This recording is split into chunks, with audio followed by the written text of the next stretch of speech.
excellent service. So let me see. I'm probably going to go on. I'm going to go off Wi-Fi and just go directly to. I can see it now. You can see it now? Okay, awesome. Yeah. Fantastic. All right, everyone, we're going to go ahead and get started. Thank you so much for your patience and thank you for joining us today.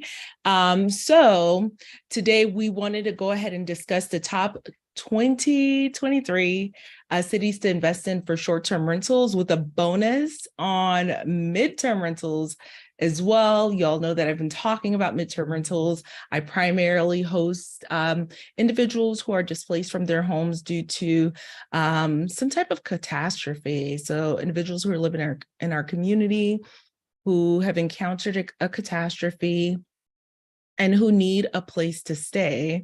And so because of that, we have had the great pleasure of really creating a unique and niched revenue stream with this strategy. And a lot of members of our community have been able to leverage our home. Even this week, we received 4 inquiries, and a lot of times these are families with children, with pets as well. And so, yeah, just super, super pumped to share that information as well. 75 Gems has been a document that is really near and dear to us. We have published our top 75 cities with the highest profitability for short-term rentals over the past several years. And the 2023 list is debuting tonight. But for those of you who would love to have access to the link for the list, go to 75gems.com. That is 75gems.com. And once you grab that and you log in, you will have access to my 75 gems. The list that you're seeing is not going to be the latest and greatest. Okay, so a lot of that still is pertinent to this day, but still not the latest and greatest. So because of that, check back in with me this evening. I'm waiting on my developer to put a couple final touches that I requested. And once that is complete, my friends, it is all yours, Happy hunting or happy optimizing, because some of you have properties that you're looking to optimize and others of you have properties that you're looking to invest in. And so I am super, super stoked. I've encountered quite a few of you who have reached out, who have told me you're going to be joining primarily because you're in that season where you're ready to purchase. And so, yeah, I just think that's really, really dope. And that's really exciting. So let's go ahead and get started. I want to see who's here with us. So if you're here with me, if you can hear me, if you can see me, please holler at me. Please say hello. And I am looking. Let's see. And for those of you who want to interact with me directly, please feel free to jump in on our Facebook group, our YouTube channel, okay, my Facebook profile as well. Yay! All right. I see you. I see everyone who's saying hello. Okay, fantastic. All right, guys. So for those of you, again, who are jumping in, guys, I am super excited. I feel as though the future is bright, especially with members of our community who are, yesterday we had our coaching call. We had members who have closed on properties. We have members who have received lower than asking price on properties as well. And so the future is still bright for short-term rentals. And so with that, I think I'm going to share my slides. What do you guys think if I share my slides? Because I do have a lot that I want to cover with you. Yeah, let's do that. Okay. And again, for those of you who are just joining, 75 Gems is my top 75 cities with the highest profitability for short-term rentals. and I will let you know exactly what you need to do to grab my top 10 cities with the highest demand for midterm rentals shortly, okay? So I think I'm gonna, yeah, let's do this. I'm going to share my screen, and I'll probably go off camera because I do have a lot to cover, and I do want to make sure that I cover all of the things, my friends. Okay, yeah, so let's do that. Let's go over here.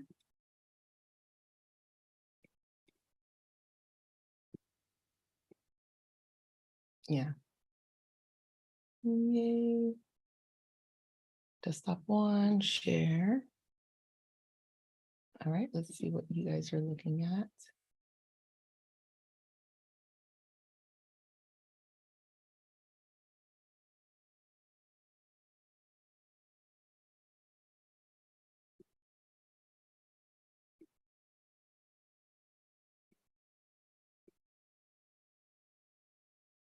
Okay, I'm gonna look at that one more time. Yeah, I think we're good, my friends. Move this out of the way. Fantastic. All righty. All right. For those of you who are joining, hello, hello. Christian, if you want to let me know in our messenger chat that you can see my screen, go ahead and let me know there. I would really appreciate it. And then I am going to dive in. Yep, she can see it now. Awesome. All righty, my friends. So again, we're sharing the top 75 US cities with the highest profitability for short-term rentals, something that I'm super passionate about. Okay, I think I'm gonna go on camera. Sure. Okay, there we go. And in this session, my friends, I'm going to show you exactly how to go from dreaming about creating a luxury short-term or midterm rental portfolio that will actually generate you more time, more freedom, more revenue. And it can be accomplished really with just one short-term rental or just one midterm rental or just one of each. Okay, so this is a strategy that I've seen many members of our community execute, and it has been working out really well. One short-term rental, that's a luxury, right? One midterm rental, that is a luxury as well. Gangbusters, okay? Stay with me to the end, as you know, and if you stay with me to the end, you decide you want to work with us a little bit further, whether it's our membership or any of our additional offerings that we share, I have an extra surprise bonus for you.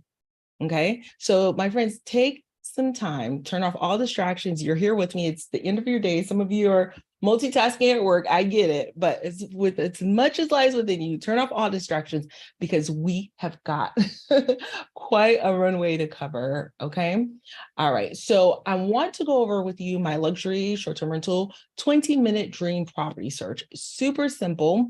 I just want to get the wheels turning for you because this is what got me into action when I first got started. There's a lot of information out there, right? There's a lot of noise out there, but I need you to get into action, okay? So take just 2 minutes and think about 3 cities that you'd like to invest in, whether it's a city of your dreams, a city that you have like a close connection with due to memories growing up, and you know you've always been to that city and you've always wanted to go back.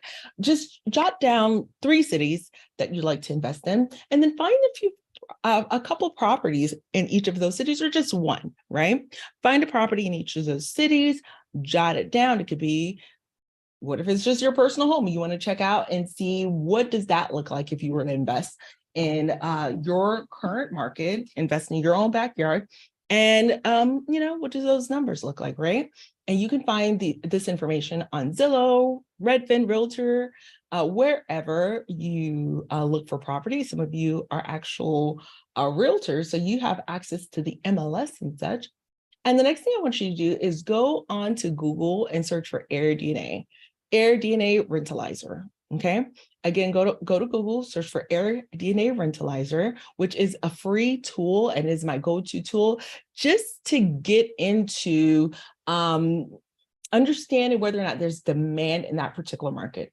Okay. So once you go to AirDNA Rentalizer and it looks like this, with this like purpley bluish branding, I want you to go ahead and enter the address.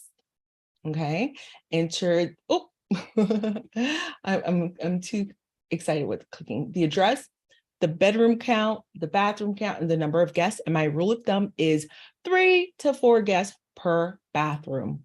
Okay. And once you've entered that information, you are going to get 3 data points: the annual revenue, the average daily rate, as well as the occupancy rate. Okay. So here's the deal.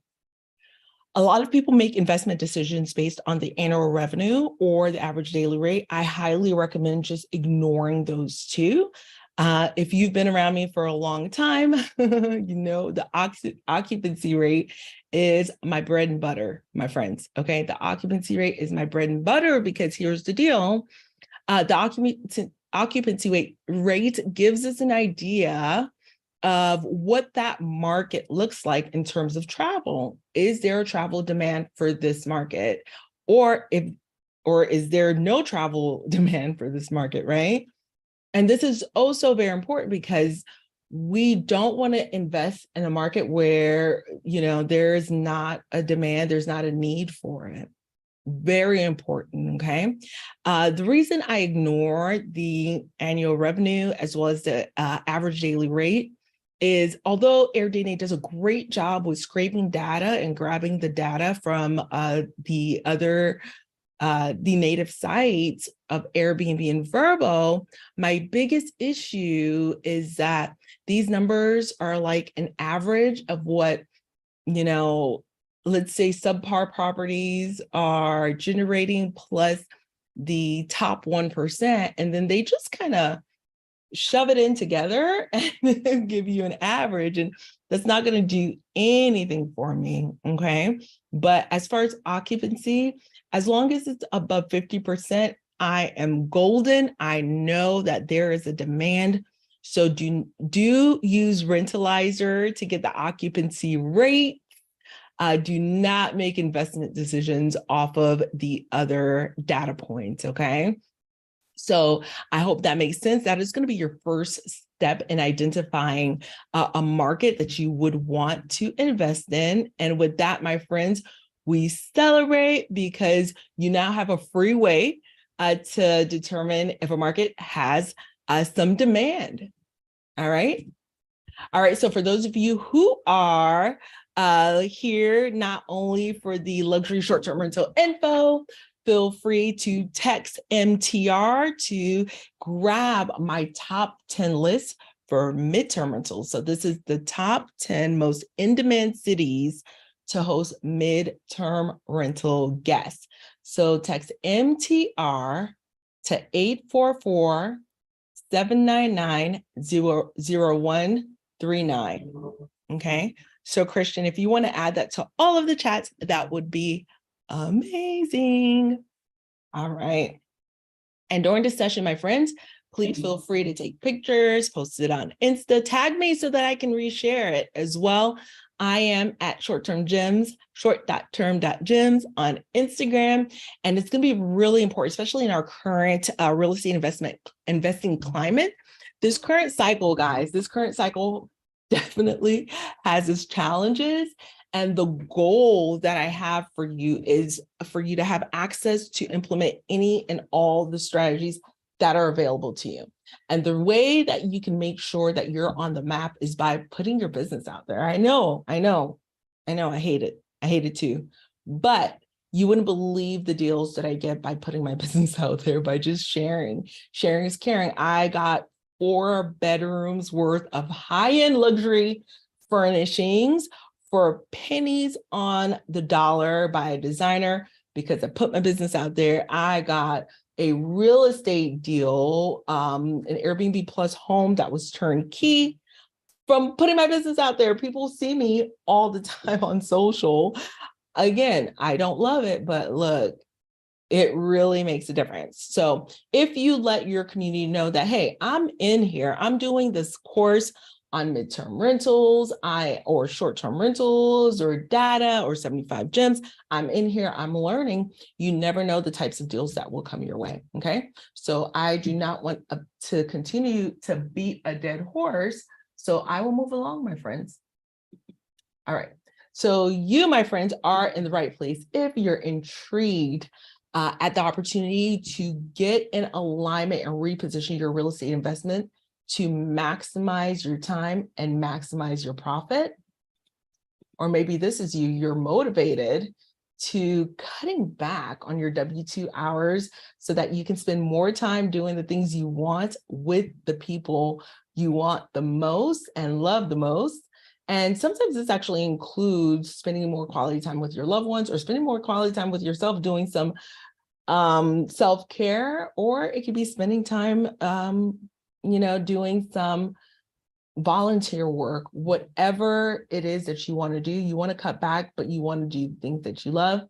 Or maybe this is you, you're just excited. You say, you know what, it's my time. And some of you have messaged me, you say, you know what, Rachel, it is my time. You want to launch a luxury short-term rental. You want to launch a luxury midterm rental. And you're intrigued that it can actually help you generate an extra 6 figures a year or even 7 figures a year, depending on how the portfolio is looking. And guess what? Once you generate that kind of revenue, it will allow you to stop missing out on life.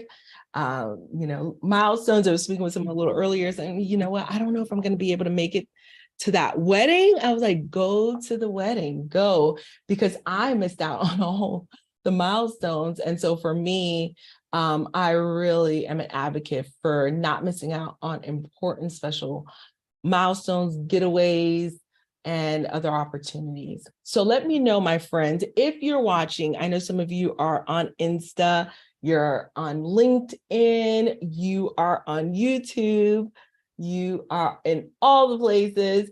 For those of you who are just watching on the Short-Term Gems show, you won't be able to interact, which is okay. And Christian, do you mind sharing that link with me for the Short-Term Gems show? I just want to see what that's looking like. But tell me which one is you. Number one, you want to reposition. Number two, you want to go part-time.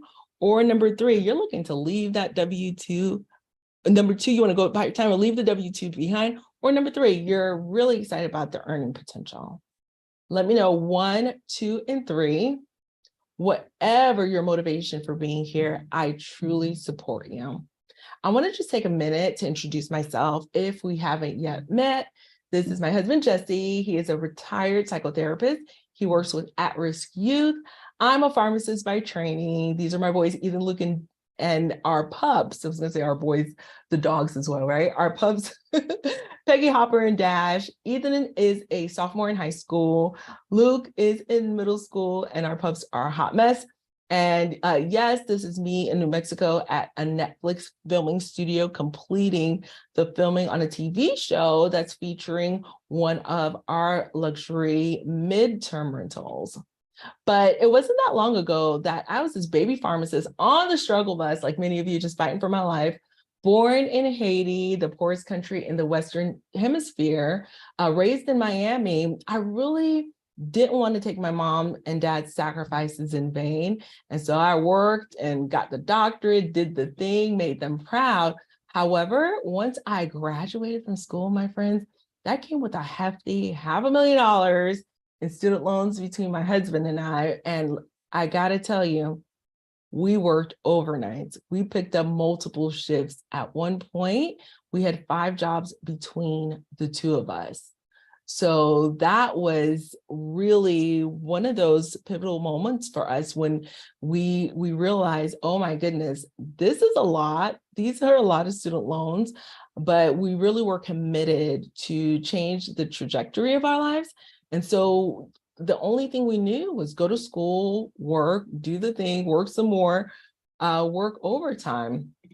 And I remember this like it was yesterday. So imagine it was just another like overwhelming day at the pharmacy for me. I was on a 7 on, 7 off rotation, working overnight. And it was the night that I switched with my partner.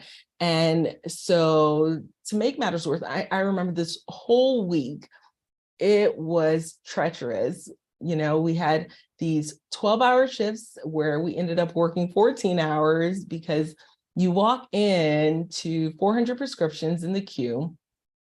To make matters worse, we had a couple of our technicians who called in sick. We were completely understaffed the entire week. The drive-through was wrapped around the building. The phone was ringing off the hook, and we were missing all of these metrics that were so unrealistic anyway. And needless to say, when it was time for me to start my 7 off days, I was ready. I needed every single bit of it. But the next day, I got a call from the store manager, and this is a call that changed my life. My heart was pounding as Tony, our store manager, detailed the events of the previous night. I just imagined my partner, my fellow pharmacist partner, just being held at gunpoint. That memory seared in my mind. The gunman had demanded OxyContin. My partner had to get them out of a safe. It was the kind of thing you only thought you would see in the movies, but it was real life. Once I hung up the phone, I realized that my partner's life could have just ended right then and there. And just being one day off, mine could have ended right then and there. And for what? A company that didn't value us as humans, didn't value our licenses. You know, we knew we were replaceable, just that, you know, something happened to us. We're just one of the cogs in the wheel, and they would have replaced us. Maybe sent a get well soon card to the family, or sorry for your loss. But for me, that was a defining moment. I knew I had to take action.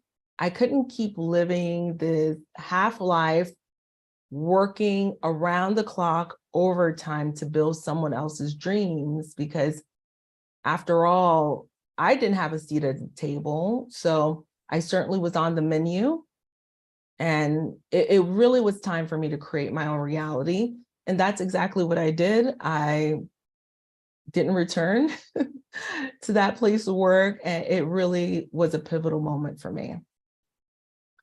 So fast forward to today, and my journey has been nothing short of amazing, gone from burnt out, overworked, to being a sought after keynote speaker, international bestselling author, and a respected leader within the real estate community. And I've had the pleasure of being invited to multiple platforms, podcasts, all of the things. And of course, being filmed on a TV show and casted for another. But here's what I really want you to know. I've had the great pleasure to teach multiple individuals in our community how to get started themselves. Over the past 2 years, I've helped 102 other burnt out medical professionals, pharmacists, engineers, attorneys launch their own luxury short-term rental and midterm rental. And so when it comes to creating and launching a luxury short-term rental or midterm rental, I got to tell you, I know what works. And you better believe I know what doesn't. I've done that as well. And so that is why I am excited to share with you today. 82% of our business revenue comes from our short-term rentals, or our rentals as a whole, actually. I get to say no to the projects that drain me and yes to the projects that light me up. Can you imagine what it would feel like to only say yes to the projects that truly light you up? Give me a yes in the comments, my friend.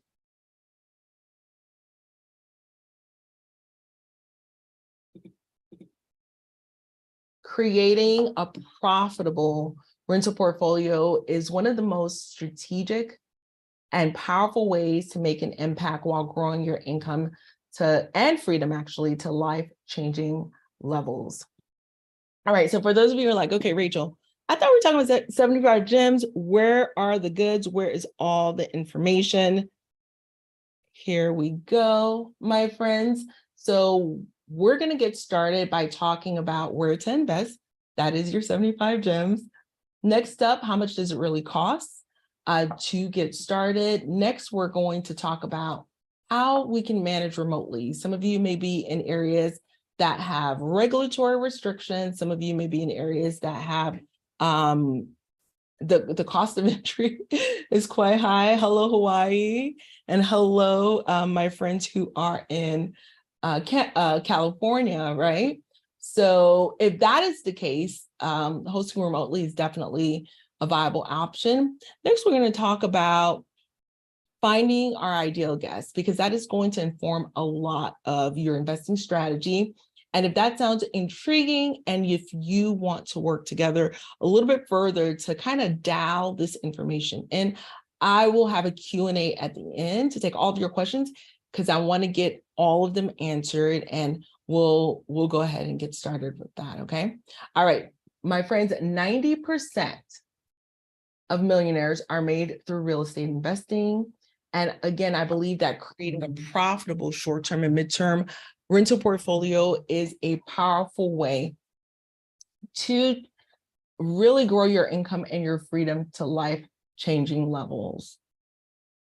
Okay, one second, guys. My little clicker is not acting correct. Okay, all right. So we've all heard the old adage, location, location, location. And that still holds true to a certain extent. But again, I want you to lean into my mantra. All you need is 1 to 2 top performing properties to be wildly profitable. And we have a strategy. It's my double impact strategy. Members of our community are investing in 1 short-term rental and 1 midterm rental, 1 luxury short-term rental and 1 luxury midterm rental, because that is a strategy that helps them to hedge against inflation, hedge against regulatory restraints, hedge against natural disasters, or sometimes man-made disasters. And I absolutely love this strategy, and I've seen it work really, really well. Okay, so wanted to share that. So location, location, location. Here's the deal, my friends. When it comes to investing in short-term rentals or midterm rentals, you can either invest in a vacation rental market, which I highly recommend for your short-term rentals. The vacation rental markets are tried and true. Urban and suburban markets have other opportunities as well.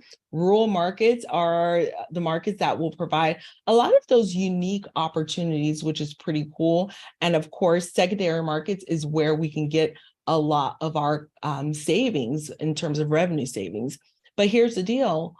Regulations, right? Regulations are a very big deal. And I'm just sharing some different regulations from different regions. And last night I was listening to a city council hearing on regulations as well. And the elephant in the room is that regulations are very, very impactful. So it's going to be really important for you to identify exactly what the regulations are within your specific market that you're interested in.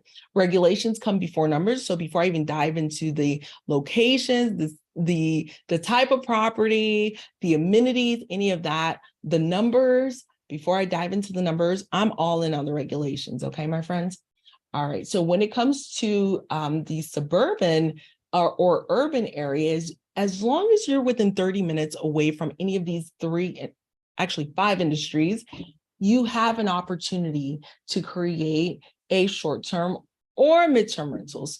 Oftentimes, midterm rentals really play a role within these areas, whether it is a university, an airport, a hotel, some specific industry, or a hospital. Within 30 minutes from any one of those, you have an opportunity for your property to make a great short-term rental and a midterm rental. And that is how we execute our hybrid model, my friends. However, you guys, many of you have seen this photo, the unique stays, and what an opportunity, right? I absolutely love, love, love what can be done with these unique stays. I love these yurts, which are super cute. I love this wagon situation. I love all of the, excuse me, all of the uniqueness, but this isn't technically real estate, okay? So when it comes to real estate, be very, very mindful of that. This technically is not real estate, nor is it real estate investing, but it is awesomeness nevertheless. So I just want to make sure that I share that, because what we're talking about is almost like the 80-20 rule. I'm actually reading an amazing book right now by Benjamin Hardy called it's 10x is easier than 2x. Okay. So we want to work smarter and not harder. And we want to make sure that we're packing a punch with all that we're doing. So just be mindful, this is not real estate. The land, though, will have value most likely, but the actual structure is not, considered real estate. Same for these amazing, some of these amazing locations. So very, very cute, unique stays. I absolutely love these. But again, not necessarily real estate. If you can pull it off based on what you have available to you, by all means do it.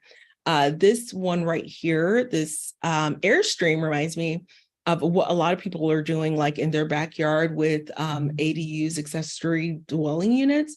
So if you have an opportunity to leverage something like an ADU, by all means, do so, okay? All right, I know. Airbnb bus, everyone's talking about it. So Shelby Church, she's an influencer. She said she bought a $775,000 Palm Springs house to rent on Airbnb, and it's not as profitable as she thought it was. And so that's, unfortunately, that is what we are hearing from a lot of people. And the reason for that is, for her in particular, she did add in a lot of renovation costs, to the tune of $200,000 worth of renovation costs. So yeah, that's gonna bite, right? That's definitely going to be impactful. And Palm Springs, as far as I know, and we can check on AirDNA, as far as I know, it's a location that I would expect to have a decent amount of seasonality, so that is going to be a significant situation to take advantage of. And when I was reading her article, what was kind of striking to me is she spoke about being attached to the property. She spoke a lot about like emotional she used emotional what do you call it, adjectives and things like that. And that's not how you invest, right? That's not how we want to invest. We don't want to be emotional with our investment. The numbers are the numbers. There's not a story with the numbers. When you start to tell yourself a story with the numbers, you're no longer investing. You're like emotional, right? That's something else. That is not investing. So yeah, just be really mindful about that. And this was an article that was just published by Business Insider last week or the week prior. So I just wanted to share that because it was on my radar. But remember a little bit earlier when I said you only need one or two properties to be wildly profitable. This is a property that I was evaluating in the Hamptons, and I evaluated both on AirDNA. I leverage Data Rabu. I leverage another tool that I had as well. So as you can see, the price point is quite high. The investment was close to the seven figures. So the numbers were looking really, really good. But, the Hamptons, it does have some regulations that need to be taken into consideration as well. And some of the things that I look at when it comes to identifying my investability or my investing KPIs are the rental demand in an area. Like how often are rentals being booked throughout the year? And what that is a combination of really is the annual occupancy as well as the growth in the number of listings. So this metric really shows what the demand is in a market. And oftentimes I hear saturation, but that's not necessarily the case. It's oftentimes demand and not saturation. Okay, so keep that in mind. The next item in the investability score is the revenue growth. And so to find the revenue growth, you want to ask yourself, did the properties earn more this month than they did last year, the same month? So April of this year versus April of last year. Did they earn more in April of this year versus April of last year? And so what this calculation is like the year over year RevPAR for the properties. And it's looking at, the revenue, but that comes also with the bookings in both time periods, okay? And the third item that I used to look at from AirDNA is the investability score. And so that one needs to get dialed in a bit more, because as far as what the metric is looking at is it's comparing the home values versus the revenue that is generated off of Airbnb and Vrbo and other OTAs, okay? And the home values, that is the sticking point for me. The issue with that is the home values on Zillow are not necessarily the most accurate to look at. The issue with that is oftentimes you have markets that are severely regulated, and not in a negative way. I'm not saying that in a negative way, but when I say severely regulated, it really means that you have sections in a market where Airbnbs are completely banned, and sections in a particular market where Airbnbs are completely allowed, right? So the areas where it's completely banned are oftentimes residential areas, for instance, Destin, 30A, Orange Beach, so closer to the water, it's all STRs, but further away from the water, it's all residential, full-time, year-round residents where there are no STRs. Well, those properties are going to be more cost-effective versus the expensive properties that are going to be closer to the water. But if you average everything out, it's going to, the banned properties that are a fraction of the cost are going to dilute the numbers, and you're going to go in there under the impression, oh, I can get a short-term rental for $300,000. Well, all of the short-term rentals, if we were able to segregate those numbers specifically for short-term rentals, those numbers are in the 1.8 million, and that's the average. And then 200,000 for those who are living in the areas that are 100% residential. So bear that in mind. I don't use the investability score, but I wanted to share that with you. Okay, so all right, so let's dive in, guys. We're going to get into some specific locations because AirDNA has published this, and I want to make sure to share it with you. Okay, so I'm going to share with you like my top, the top. I want to say 8 or 9, and then I lumped in a number 24 because I thought that was interesting enough. The top properties with the highest profitability for 2023, according to AirDNA. Number 1 is Fairbanks, Alaska. I'm going to be honest, not going to lie, I was enthralled about Fairbanks, Alaska, just saying,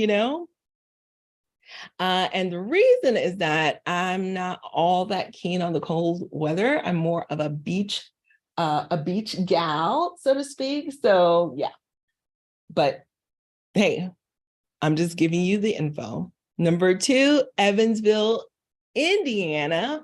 Not familiar with this area, guys, but let's take a look. So you have, okay, let's go back actually. So Fairbanks, Alaska. Typical home value is 148K. Indiana, Evansville, Indiana, 116. Rockford, Illinois, 117. I mean, these numbers are quite affordable, and I think it's very interesting. And look, the occupancy rates for these markets are in the 60% rate, which is amazing. Remember, our goal was 50+%. The Alaska, out of the top 3, has the highest average revenue. And so again, the market, we're looking at market, which sounds very interesting, but when we're purchasing a property based on the actual property, right? So is it going to be more advantageous to get a 3-bedroom versus a 4-bedroom versus a 5-bedroom? We would definitely want to look at that. But these areas are areas that I'm not familiar with.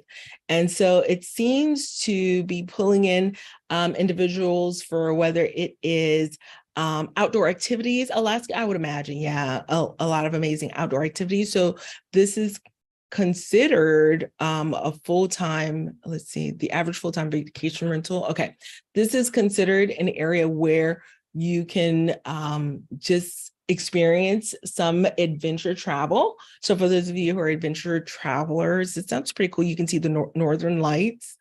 I'm really trying to sell this Alaska situation, but yeah, check it out and holler at me and let me Let me know how it went, because I'm not trying to be cold, but I do want to go to Alaska eventually, someday. All right, so the next one again, Evansville. Now, Evansville is apparently rich in culture. It has museums. Okay, so depending on what's going on in this market, as far as other, I would say industries, it may be a good midterm rental area. For those of you who are familiar with Evansville, let me know in the chat. Let me know in the chat, what are some good things that you are enjoying in this particular market? Okay, so Rockford, Illinois is our third one. Again, it's talking about museums.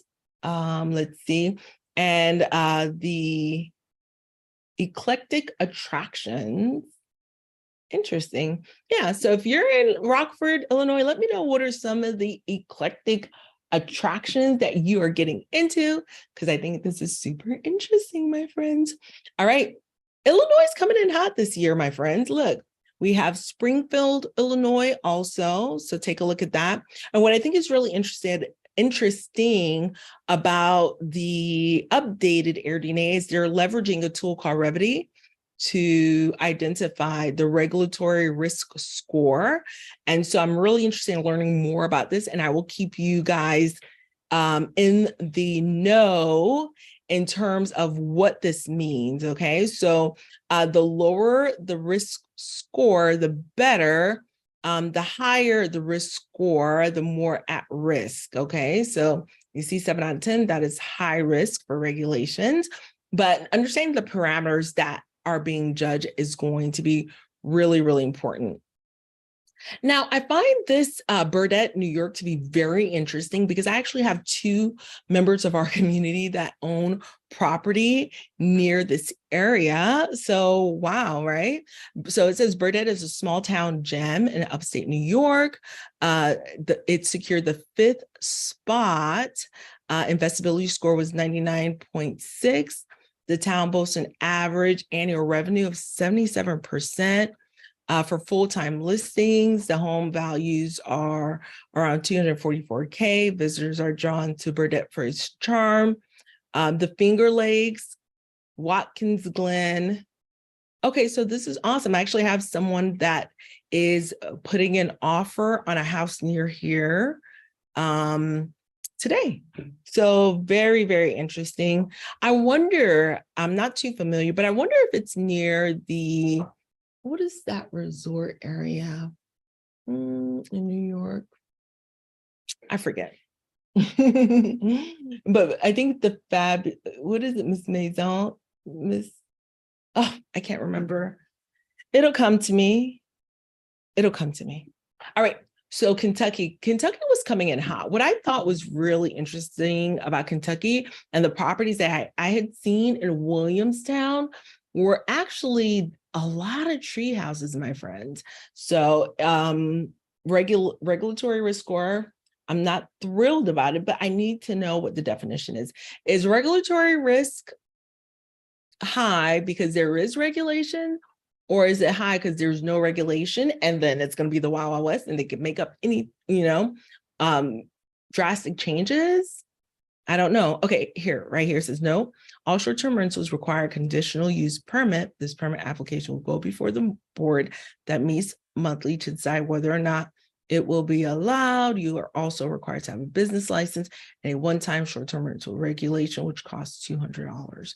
Okay, so depending on the board and their sentiment toward short-term rentals, this could be a make it or break it moment. All right. Next, we have Ellsworth, Maine. And I'm not going to bullet you all to death, but I just wanted to share these because, as I mentioned a little bit earlier, for those who are joining, 75 Gems is in the works. My developer is just making a final touch to it, and it should be out by tonight. I am crossing my fingers, if not first thing in the morning. I was like, I need this stat. So we've been working on it for a few months now. But Ellsworth, Maine. So whoever's in here, just chime in, let a sister know, because I think that's interesting, right? Maine, I would not have expected Maine to have made the list. So I'm really curious about that as well. All right, Sheboygan, Michigan is another one. Sheboygan, Michigan is typical home value is $205,000. The average rental revenue is saying $69,000. But again, is that a 1-bedroom or is that a 5-bedroom, right? So let me know. Oh, hang on. Let me know in the chat if you are in any of these areas. And I went ahead and I grabbed Waco, Texas. It was listed as number 24 on the AirDNA list. And I thought this was interesting because I have members of our community who have been grandfathered into the regulation in Waco. And so they have to be licensed with the bed and breakfast homestay establishment, or they just have a special use permit. But those who have been hosting already have been grandfathered in, which I think is super, super interesting. And so I thought that the fact that a market has high regulations would be a deterrent, but for them, it's worked out really well, because what's happening is a lot of individuals who do not necessarily want to go through all of the steps, they're pretty much eliminated from, investing here. And the second thing that's interesting is that if you have been hosting already, you're grandfathered in, and whenever there's a cap, it's capped. This is such a huge hedge against saturation. It's just been working out really, really great for our community members. So all this to say, do not shy away from regulations, right? I was telling my husband yesterday, I like rules, I just like to have rules. I can color inside of the lines. When there are no rules, it's like, you're not exactly sure what's going on. So I actually like rules. So yeah, I just want to put that out there. Okay. All right. So let's dive in, guys. So for those of you who are not familiar, we have a resource called 75 Gems, and I want you to go ahead and sign up for it now, because we will be updating it either later this evening or at the close of business tomorrow. Due to, we just had some data scraping issues that came up, but once you access it, it's going to be, 2022 version, but we are going to be adding 2023 shortly, okay? Go to 75gems.com. That's 75gems.com.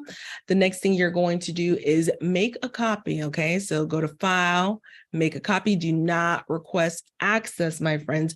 Just go ahead and make a copy, and it is all yours. So once you access it, these colors may differ. Just know that it depends on it's probably gonna differ. I do want to update the colors just to really indicate to you all that, okay, this is new. This is breaking news. The top portion, let's see here, are the large markets, and large indicates the number of active short-term rentals in that market, okay? Small, medium, and large. And large indicates specifically markets that have 1,000 listings or greater. Medium markets are markets that have 100 to 999, okay? And small markets have less than 100 listings in that particular market, okay? And so there are advantages and disadvantages to small, medium, and large markets. So large markets, a lot of times I find that there is regulatory certainty, meaning where to play and where not to play. And I love that. I really do. The disadvantage to the large market is you have so much competition that you can't really get away with much, right? And not that that's something we would advocate for, but if there's no scarcity, you really have to bring your A game all the time, okay? Oh, Medium markets, I like to play in medium markets. But the disadvantage is that the regulations are oftentimes in a draft situation. And there is some competition in the medium market, and I have no issue with that at all. And we can find great deals as well in medium markets in terms of real estate purchases lower than asking price. I've just found it great to play around in the medium markets. And then, of course, we have small markets. Again, these are the markets with less than 100 listings, okay? So with the small markets, you are going to have a lot of regulatory uncertainty. So it's like the wild, wild west. Sometimes people are making up their own rules, right? But the competition is not there. I mean, it is so, there's so much scarcity that I see a lot of people are able to get away with murder in the smaller markets. It's like the photos were taken by a phone, it's grandma's old sofa, and they're getting away with it. And so once you access the list, you're going to have access to a clickable link in the first column. And the second column, you have a clickable link will open up to the city. And you're going to access just kind of an overview of that city. So I think that's going to be very, very helpful. So you will be able to identify some of the high level information that you would see on AirDNA, for instance, the occupancy rate, the market grade, and so on and so forth. So I really like that. Let's see, I'll show that to you real quick. Yeah, so once you click it, this is what you'll see, just some preliminary free information, okay? The next thing is in the next column, you have your state, the active number of listings, the revenue potential, the home values. Now, these home values, we have worked so hard to not just use Zillow home values. We want these to be the actual home values of properties that were leveraged or are being leveraged by short-term rentals. The gross ROI, the rental demand, the rental growth, the investability score based on AirDNA is listed there. But again, I am not an advocate for following that, and the market size. Okay, so those are the data points on the column. What I will caution you is gross ROI is great and all, and it's just a number that we need to have in order to start in our investigatory process. But bear in mind that expense ratio is something that we look at as well. That's very important to know, because if your expense ratio is quite high, it will be eating into your margins. So I know on the beach with our insurances and in Florida, the expense ratio, it is so high. So keep that in mind, okay? So you really want to go in and to be laser focused on that. If you're investing in an area where the insurance is high, so there's wind insurance, there's flood insurance. I mean, the expense ratios can be quite high. So you really want to know what is the maximum potential for your revenue to make sure that the deal makes sense, okay? All right.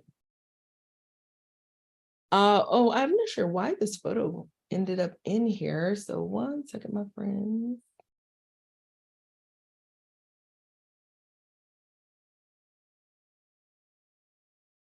All righty. Okay, so yeah, so for 75 gems, that is pretty much what that looks like. And for those of you who are accessing the MTR list, I'm super pumped about that, because the MTR list, I got that actually from the Furnish Finder database, which is super cool. We went to a midterm rental, and let me do this actually. We went to a midterm rental summit. I had the great pleasure of speaking there just a few days ago in San Diego. I keep mixing it, San Francisco and San Diego, and I'll land on this one right here. In San Diego, and I was just so pumped about it because we got to see some really good data on the back end of Furnish Finder. And I have not typically been a utilizer of Furnish Finder, but what was interesting is that the CEO is recognizing and has mentioned that they're finding a lot of individuals are looking for midterm rentals due to being displaced. So displaced homeowners, okay? And the backend data has pivoted really from travel nurses to displaced homeowners. And I thought that was very interesting because this is what we have been doing since 2019. So for those of you who may not be aware, if someone is displaced from their home due to a disaster, or whether it's a natural disaster or a self-inflicted accidental disaster, unfortunately, they need a place to stay, right? And so that place is usually a hotel to start, and then an apartment if it's a small family, or they can stay in a single family home. And that is really our guest avatar. And I absolutely love serving this audience, okay? And so as far as a luxury short-term rental experience, I absolutely love this because this framework is part of what we offer in our property.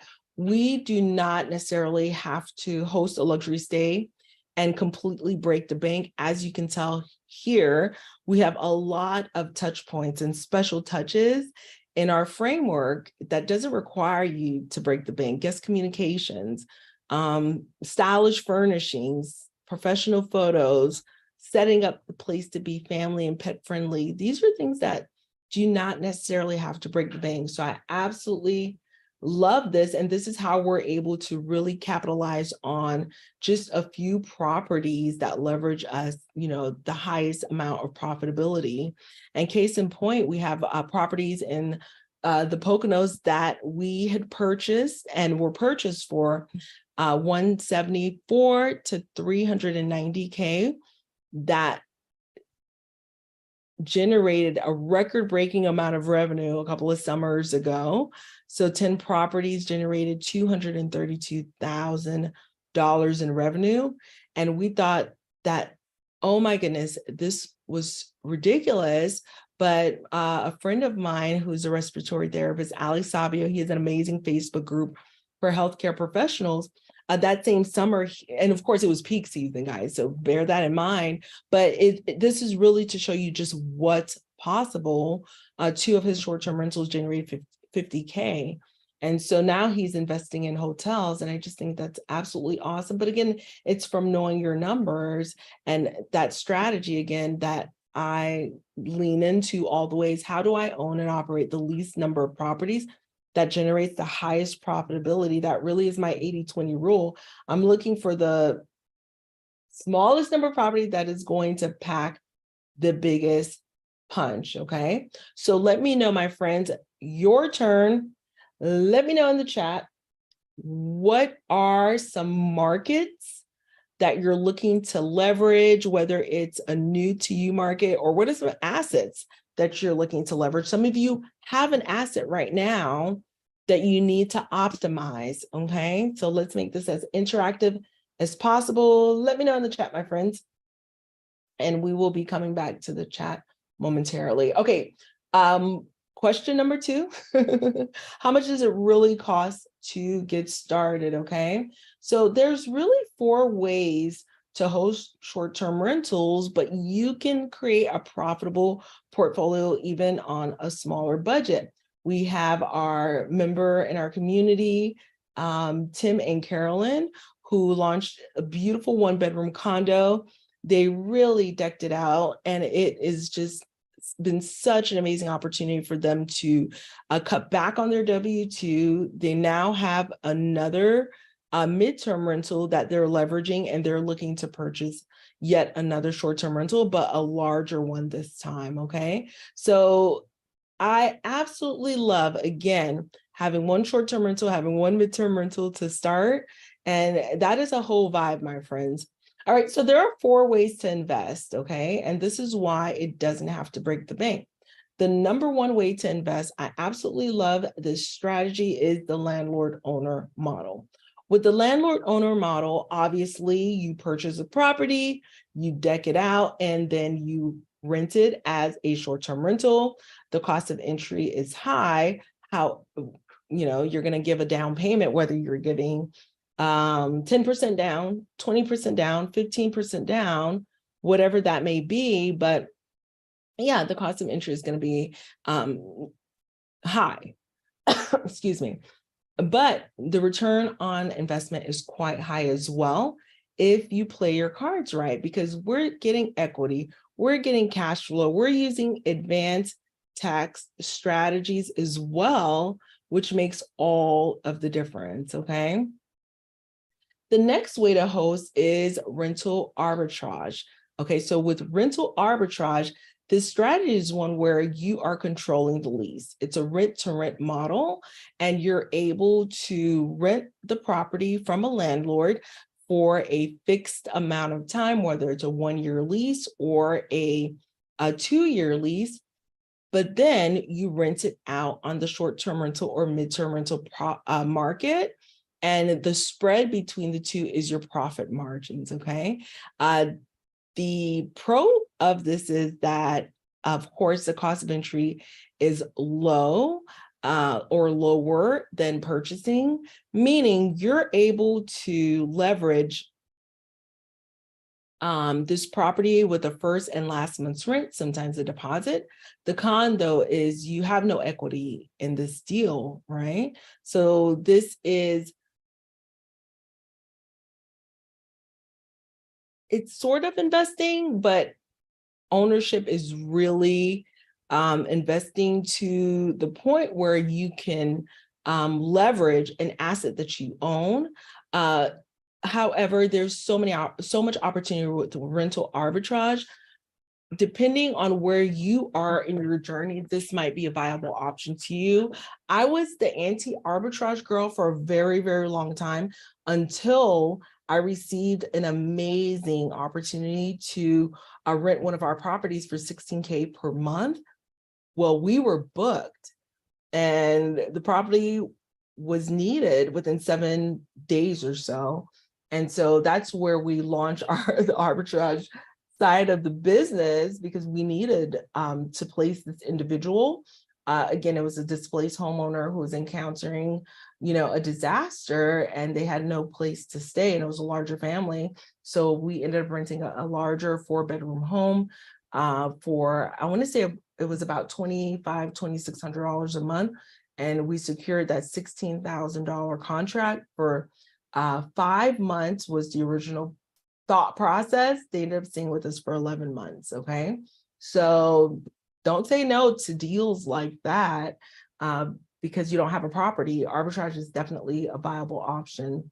Annette is a member of our community who started off with arbitrage, and her goal was really to expand her arbitrage portfolio. But what I love is that Annette, when she understood the numbers, and she really went all in on AirDNA and understood exactly what those numbers would look like as she continued to grow her portfolio. What she said to me was, you know what, had I really delved into AirDNA like this, I probably wouldn't have gone this arbitrage route with these properties.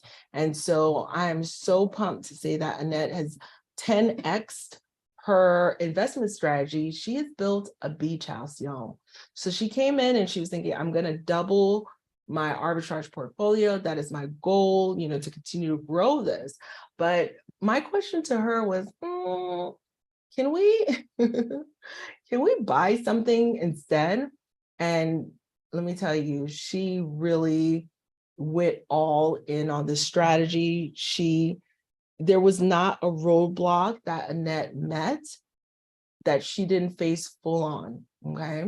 So I'm super, super excited for her about, transitioning. Again, arbitrage is a cash flow move, but you want to transition into ownership. As a matter of fact, we have some influencers in our program who are actually arbitrage coaches.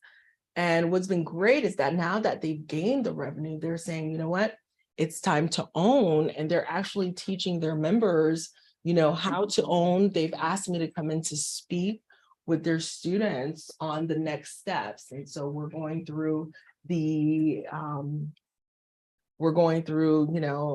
lending, what that looks like, taxes, what that looks like, just to get them prepared to own, because that is the next play. Okay. All right. And of course, co-host property management.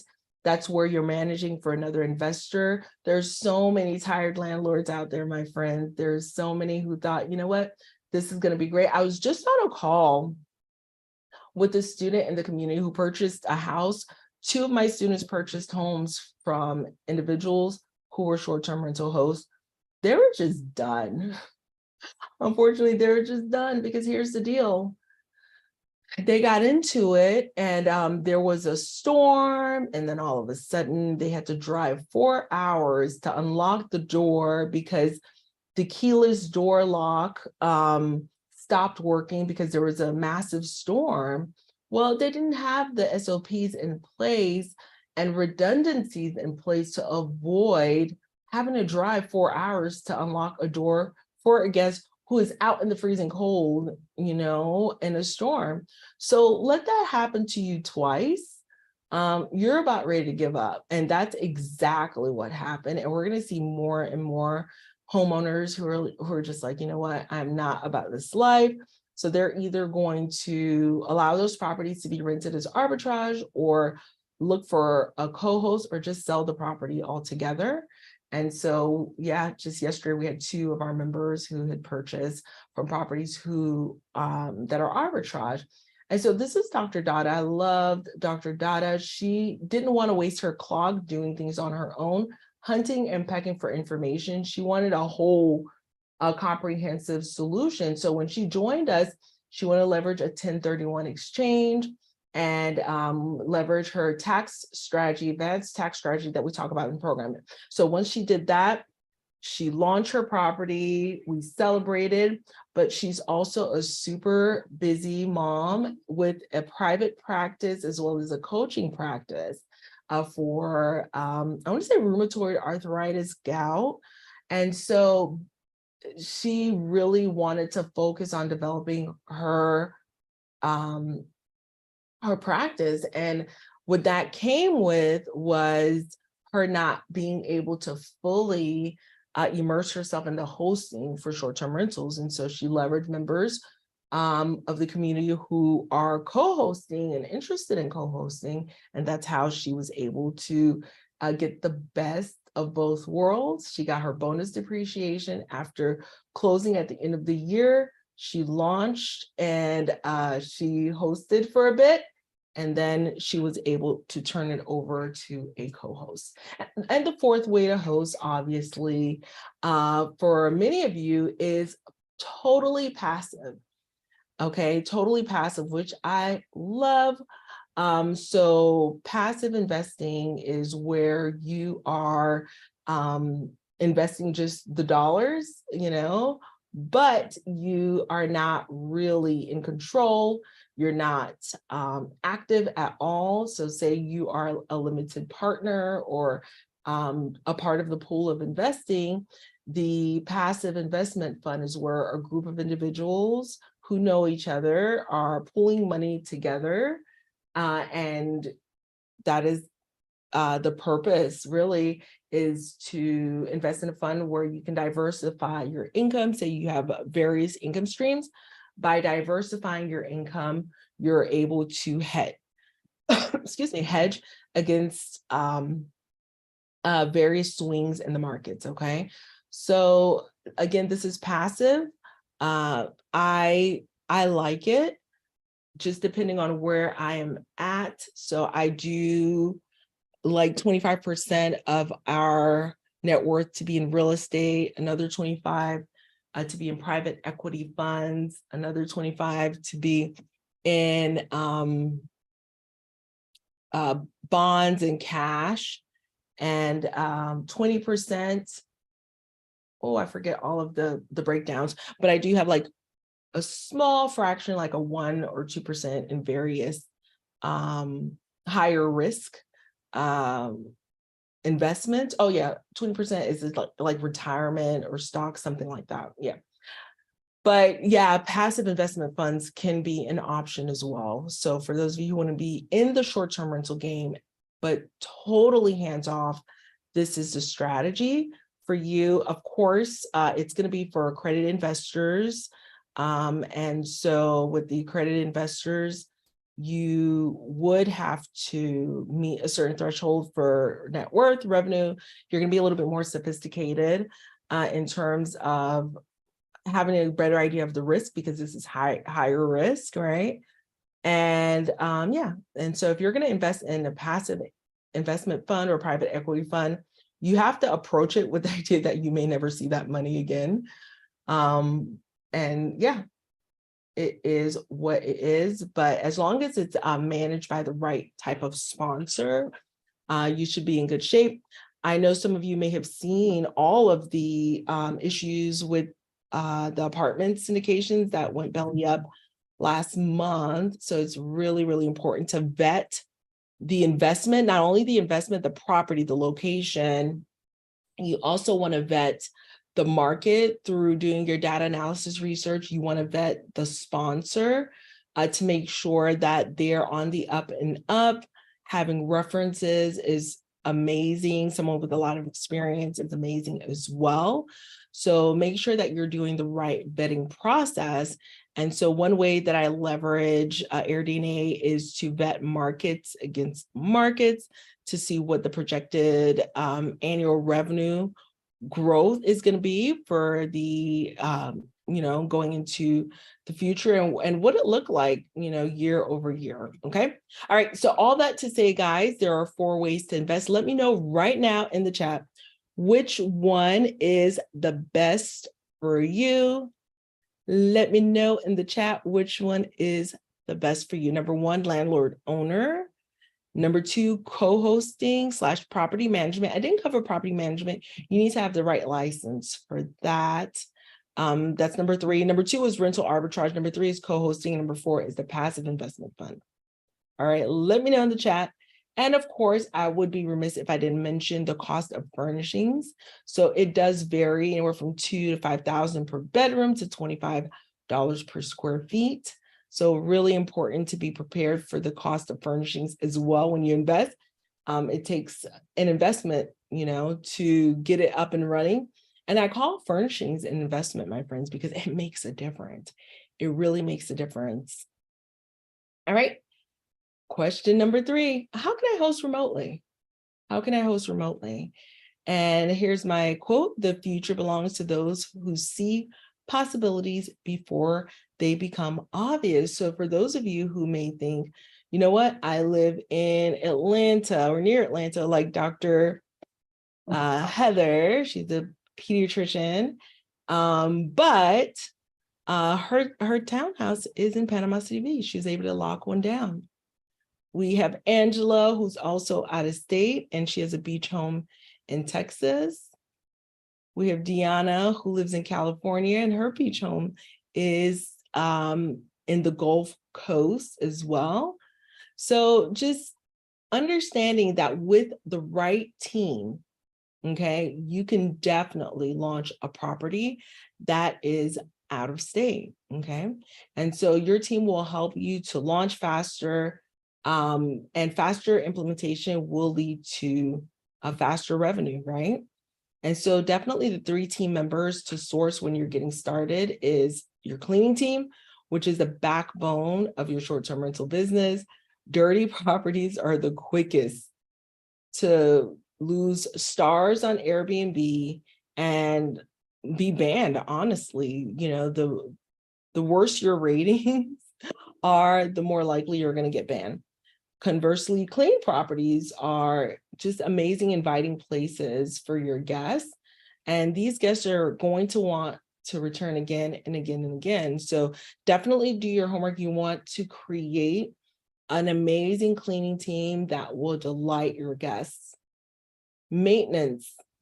movers, and I use these interchangeably. So the maintenance team are going to need to reply in the case of emergency, okay? They need to fix any and all problems as they occur within a limited time period. Virtual assistants, you don't necessarily need one to start, but keep your eyes on this as a goal and leverage your day-to-day activities as though you're going to be hiring a virtual assistant, because if you can build out your processes, that's the sooner you can get yourself from working in the business and out of the business, okay? And in order to really, I would say, launch in a way that is going to serve you well, whether you're launching in your own backyard or launching out of state, you want to make sure you have a good, solid starter tech stack. And all you need to start is a channel manager and a dynamic pricing tool, okay? Again, all you need is a channel manager and a dynamic pricing tool. And our favorite dynamic pricing tool is pricelabs.co, although there are others, okay? So definitely leverage your tool, your tech stack, as well as your home automation tools. And home automation tools include your door camera, your noise level meter, as well as your keyless door entry.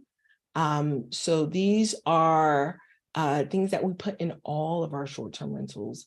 And we absolutely love it because we're able to host our guests remotely, as well as if they're in our own backyard, we're not necessarily doing a hands-on guest check-in or anything of that nature. We're able to host them remotely, okay? And many of the members of our community are hosting remotely as well. All right, so insider tip number 4. So this is the tip that I'm sharing that a lot of people, I feel as though they fail to ask this question, but it is the one that is probably one of the most important questions that you can ask as you're creating your short-term rental portfolio, as you're creating your midterm rental portfolio, or even as you're optimizing what you already have. So who is this one perfect guest who wants and needs the exact property, the exact booking, the value proposition that you're offering? Because once you have this guest dialed in, my friends, what a difference this will make to not only your hosting strategy, but also your investing strategy. You can now identify the properties that are going to meet this particular guest needs. You're going to be able to identify markets that you want to invest in. You're going to exclude, right, markets that are not necessarily conducive to this avatar, the properties that you want to invest in, and exclude properties that aren't conducive to this avatar. So I think it's really, really important to ask yourself this question, and not only asking yourself this question, but also walking them out in the shoes of these individuals. Because here's the deal. These guests and these individuals, if you're able to walk them out in their shoes, if you're able to understand the specific market, you've done your market research, you see what the bottlenecks are in the market, the gaps in service in the market, meaning you're reading through the specific, say it's guest reviews, comments to understand, well, a lot of guests in this market are complaining about certain attributes of different properties. They're complaining about pestilence. I remember market, they were like, there are a lot of rats, you know? And when I read that, I was like, oh my gosh, this is awful, right? I mean, it wouldn't take much at all to go into a market like that and just crush, right? And so really looking into the guests, looking into the market, because what you can then do once you've identified the market that you want to invest in, based on the numbers that make sense for you, that's going to generate you the highest profitability with, you know, an investment that is within your budget that you're comfortable with, you're then going to be able to position yourself to win. Okay. And so when we first started investing, we launched one property as a short-term rental. Our next property, we launched it as a midterm rental in order to just get a little bit of breathing room as we were training our cleaning team. We had to onboard a new cleaning team because this was a larger property. And we had set it up for a 30-night stay. Just to start, we're just going to set up a 30-night stay. And once we did that, we were thinking to ourselves, okay, let's go ahead and turn on the dynamic pricing tool. Since it's a 30-night stay, we're going to make sure that we will add the discounts. We are going to probably have to train it because it doesn't always start off correctly, right, or accurate. And so that was the plan. We're going to train it. We're going to set it up. All of that. We turn on the dynamic pricing tool. And as soon as we turn on the dynamic pricing tool, the amount of revenue per month that it quoted was us on this property, it's $2,500 a month of a mortgage with $28,000 for the month. Okay, so I know we've been here for a minute, so come back to me if you're multitasking. It quoted as $28,000 a month. And I said to myself, this is nuts. I was actually expecting $8,000 a month, which I was super excited about back in, I think it was like 2018. I was expecting $8,000 a month. I was maybe $9,000. Dare I wish for $10,000? Like immediately, no, absolutely not. There's just no way, right? And so $8,000 a month would have been more than adequate for me. And so, I turned it on. I said, okay, this is outrageous, this number. There's just no way. Let me go ahead and turn it off. And then I will train it and update some of the parameters to get it down to closer to 8,000 or 9,000, where I think it's going to get booked. Guess what, my friends? Once I did that, oh my goodness, right before I turned it off, it got booked for 28,000. Literally. And so I said to myself, okay, this has got to be a hoax. The next month it got booked for 21,000, 15. It stays at an average of 22,000 per month. Okay, 22,000 per month. So I had to ask myself, because I would have capped it at what did I say? 8,000, 9,000, me, little girl from Haiti with all of my hangups, my past money traumas, all of the things, right? I would have allowed that to impact the pricing. But the Price Labs tool, the AI within Price Labs, didn't have any Haitian money trauma that they went through. The data was actually going off of the scarcity in the market for the size of the property that we had, the timing, the fact that, everything was being booked, and it went in that direction. And so I remember this was another pivotal moment for me. If I can document all of the pivotal, this was another pivotal moment for me. I had to ask myself, where else am I playing small in my life? Where else am I playing small in my life? And that was my question. And so all this to say is that with this strategy, we stumbled upon the displaced homeowners, because here's the deal. Homeowner insurance companies, they saw a surplus of over $1.03 trillion at the end of 2021. Trillion with a T, my friends, okay? And so this is where we're able to host individuals, families, large, pretty multi-generational, larger families who are displaced from their home due to a catastrophe, and the home is deemed uninhabitable, okay? And the reason I love this strategy, and I talk about this strategy all the time, because I really believe that this is an amazing strategy for busy professionals who invest in real estate, like a lot of you, who want to buy back their time and buy back their financial freedom.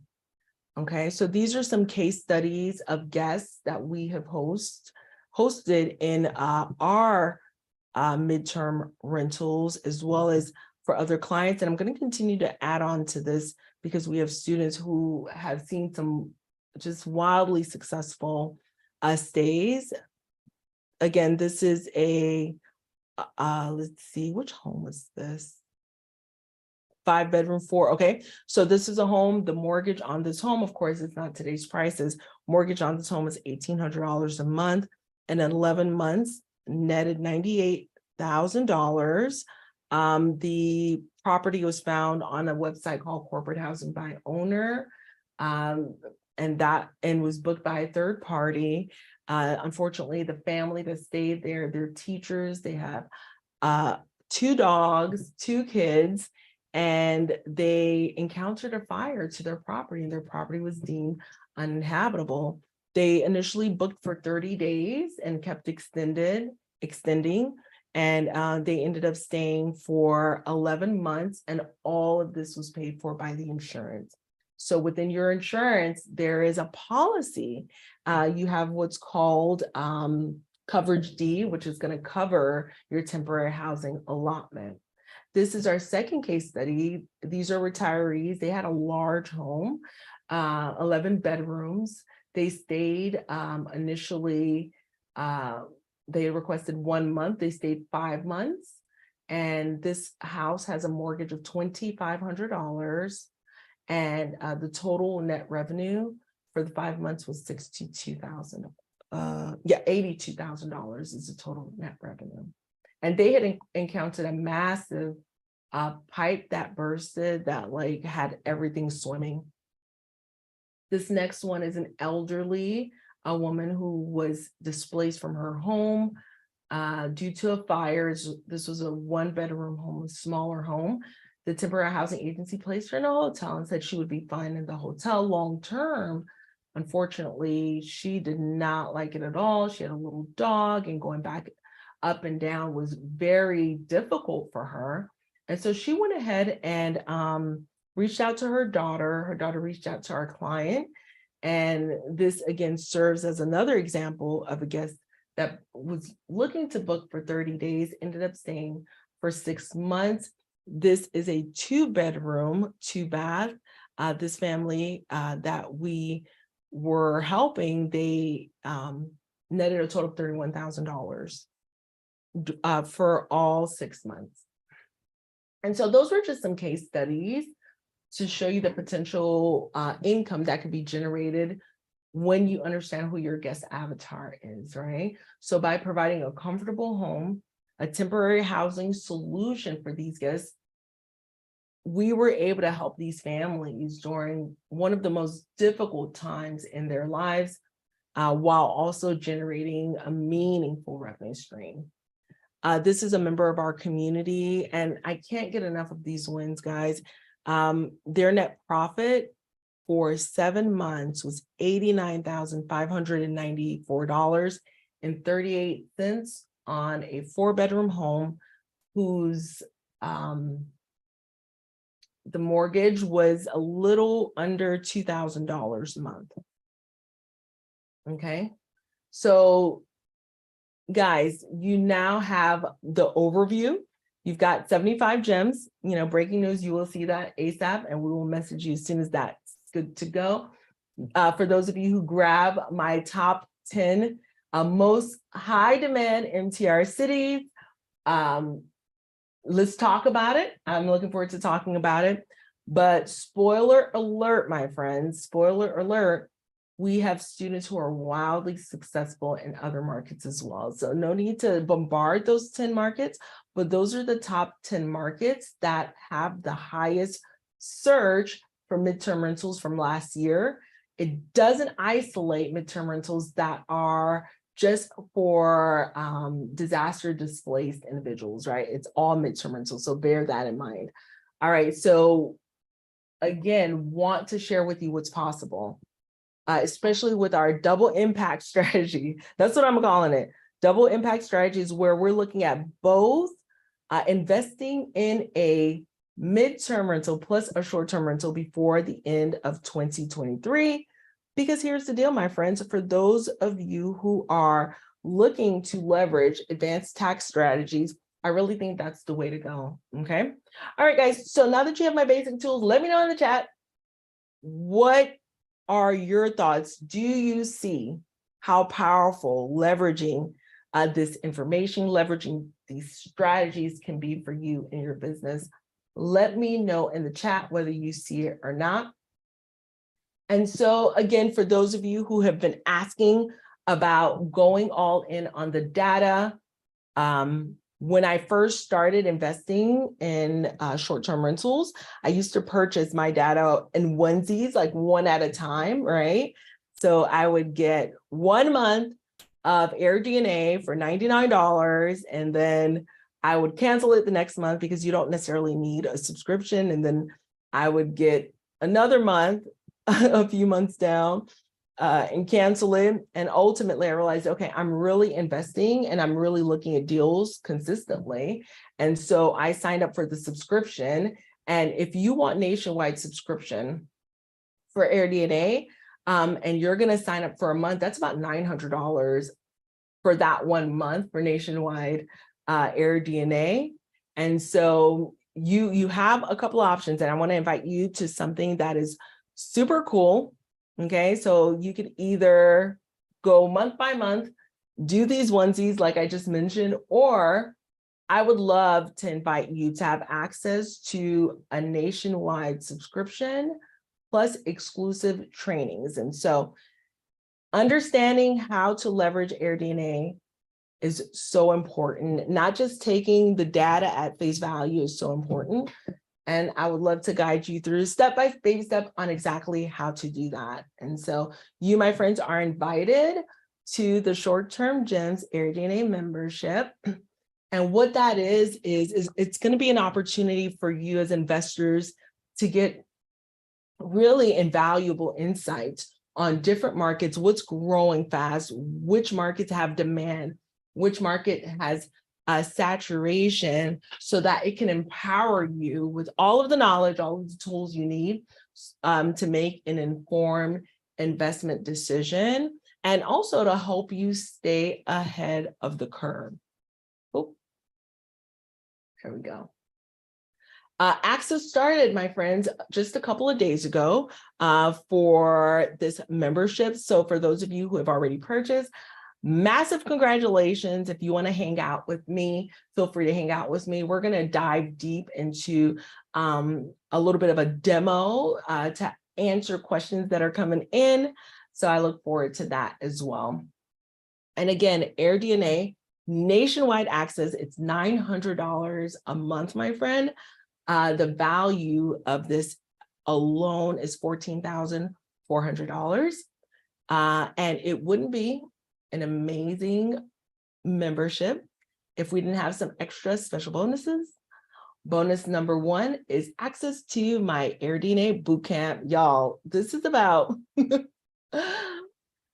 I don't want to scare you, but it's several hours of training where we go step by step to evaluate whether a property is worth investing in, identifying market peaks, seasonality, strategies for adding value, adding amenities, finding the most sought after amenities. I go through a demo on how to calculate expenses, down payment. I give real world examples and case studies as well. I actually use my case study of the beach property as I went through this bootcamp training. Annette went through the training and she says, I'm just in awe of how you break down utilizing AirDNA to select the right property. No one has ever done this. In any class I've attended, you rock. The value of the bootcamp is $997. And that is an on-demand bootcamp. You get it. You can just dive in today and binge watch it tonight. But it wouldn't be an extra special bonus if we didn't have a few more. So beginning in April, actually, I started hosting these exclusive 7-figure intensives to get you to the next level with whether you're looking to launch your property, optimize your property, pick up a few properties, leveraging any of the 4 investment strategies that I had shared, scaling your property, right? So that you can get back that time freedom. So we launched in April. So for those of you who have already attended, massive congrats to you. Our next class is going to be May the 10th for our 7-figure intensive. So there are 3 more to go. The sooner you join, the quicker you have access to the courses. And so for those of you who aren't able to make it live, if you sign up for AirDNA and the Short-Term Gems membership now, you'll get access to the replays after we have the class. Okay, so I know the times are 12:30 to 2 for the others, so some of you may not be able to make it, but you will have access to the replay as long as you enroll prior to the date that we go live with it. Okay, and these are 90-minute intensives. Again, my goal is for you to have your property launched and optimized before the summer. And so that's why we're going full steam ahead with these intensives. Bonus number 2 is valued at $3,600. Next, we have bonus number 3. A lot of you have mentioned, you know what, this market is saturated, that market is saturated. And so what I have created with a developer is a market saturation dashboard, which I absolutely love. You need to have access to AirDNA nationwide, and you would just take a couple of steps to copy and paste the information into this dashboard, and it will let you know whether or not your market is saturated. The value of this dashboard is $297. And so again, we have the AirDNA Bootcamp that's valued at $997. The 7-figure intensives, we're down to 3. They're valued at $3,600. The market saturation calculator is valued at $297. And the total for all of the bonuses is $6,197. The total of everything, oh, hang on one second, actually. Plus, we have an extra special bonus. We actually are going to have exclusive live AirDNA training plus one-on-one support with AirDNA, okay, specifically with AirDNA, where you will be provided a link to get on one-on-one consult with them if you want to learn how to calculate your RevPAR from them specifically or anything of that nature. You'll have access to them. We're going to have we're scheduled for quarterly trainings with AirDNA specifically. We may even opt for some monthly trainings as well. So this is all a part of the bonuses that come with signing up for this program. Okay, so the total value for everything is $19,900 and $994. So this includes everything that we mentioned earlier.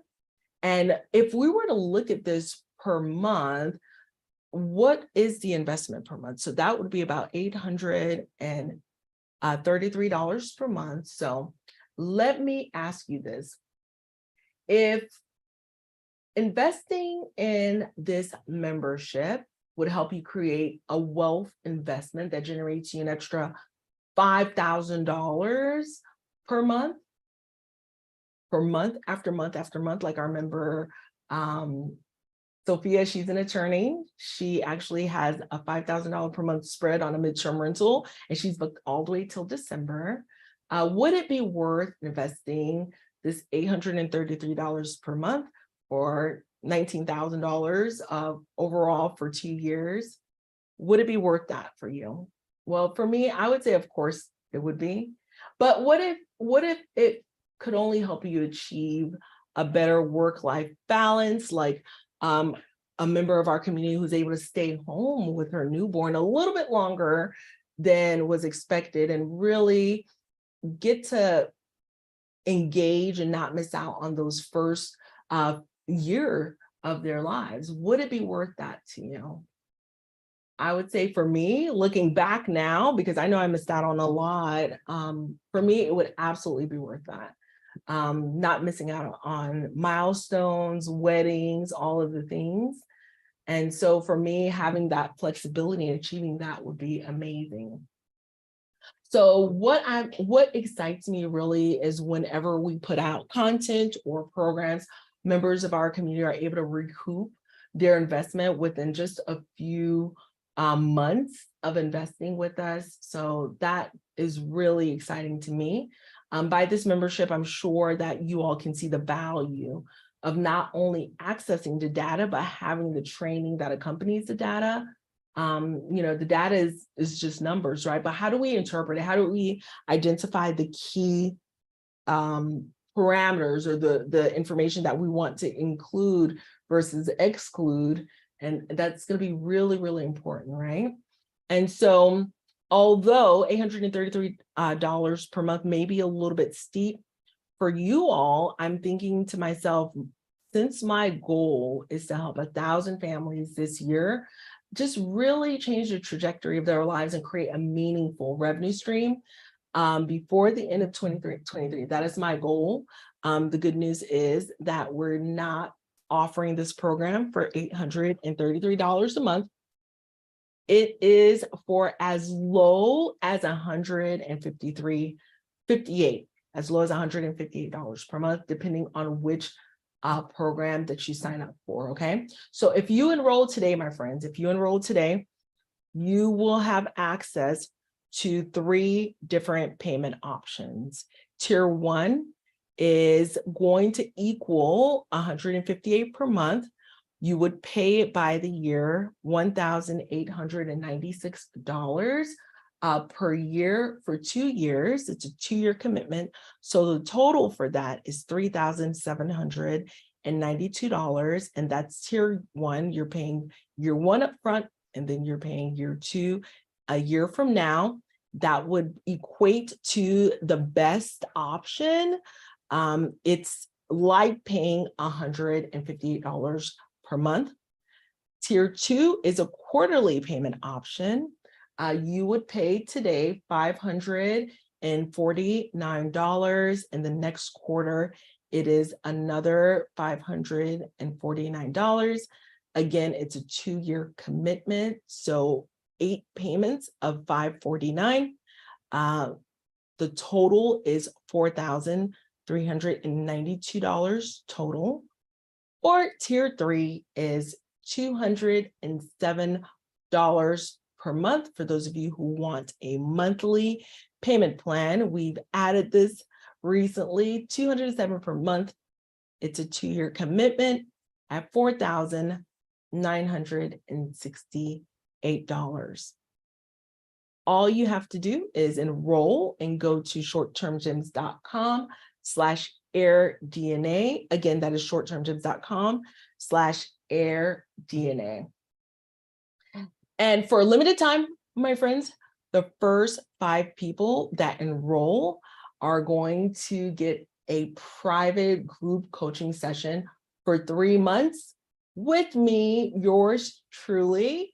And during each session, you have the opportunity to connect with me and your other 4 professionals who are looking to either optimize or get into short-term or mid-term rentals. And you're going to receive detailed expert guidance from me on any and all of your data related questions, your market related questions, property related questions. And the goal is to make sure that you're heading in the direction to reach profitability. And so it will be a private group coaching session that will include a session per month for 3 months. That's going to give you plenty of time to implement these strategies that we're talking about inside of these sessions. And then we can discuss the results once you get back. So 3 months of private group coaching, the value is $1,500, and that's reserved strictly for the first 5 people to enroll today, okay? And I also have a special paid in full bonus. So for those of you who pay in full for tier 1, meaning the $1,896 for year 1. So if you select that one, you will receive an individualized and specific property listing audit. Okay, so we will send you a form. You'll send it to me in advance. And between now and 10 days from now, I will have that property listed audit ready for you, because it really is one of the favorite things that our members have mentioned that I do for them. So really excited about that. But that is going to be a limited time, again, for those of you who have chosen to pay in full. And again, enroll today, shorttermgems.com/airdna. You have multiple payment options. And for those of you who decided to stay with me till the end and enroll while we're still on here, I wanted to share with you the bonus, which is my ebook. It's my guide to incredibly profitable luxury short-term rental investing for busy professionals. And so this is the entire framework of how I go from no property to launching. So it is definitely at a higher level. It is valued at $49. All right, so for those of you who decide to go to shorttermgems.com/airdna and you enroll in the membership, which is going to offer you the extra special trainings from AirDNA, here are a few things you'll overcome.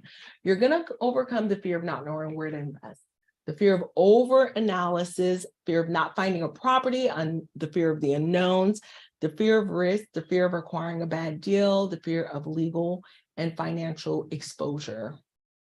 All you have to do is sign up and go to shorttermgems.com/airdna, and you have multiple payment options. And once you go to shorttermgems.com/airdna, you're going to get to a checkout page that looks like this. And you're going to select tier 1, tier 2, or tier 3, whichever works best for you. And then once you scroll down, you will have access to some checkout questions. You will enter your payment, and then you'll get to a page that looks like this or this, and that's when you'll know you did it. Again, that is shorttermgems.com/airdna.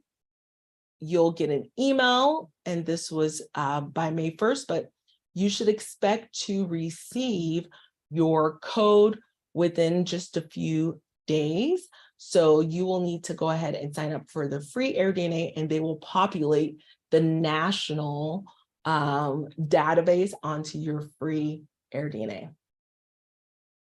All right, and you'll see all of that information in the email. I'm just sharing some wins that our members have encountered leveraging data tools, okay? This is a win where we had a client who was on page 4 when they started, and then we got them to page 1. Another client that landed on page 1, another client that we landed on page 1, just leveraging data tools, adjusting different parameters within the property.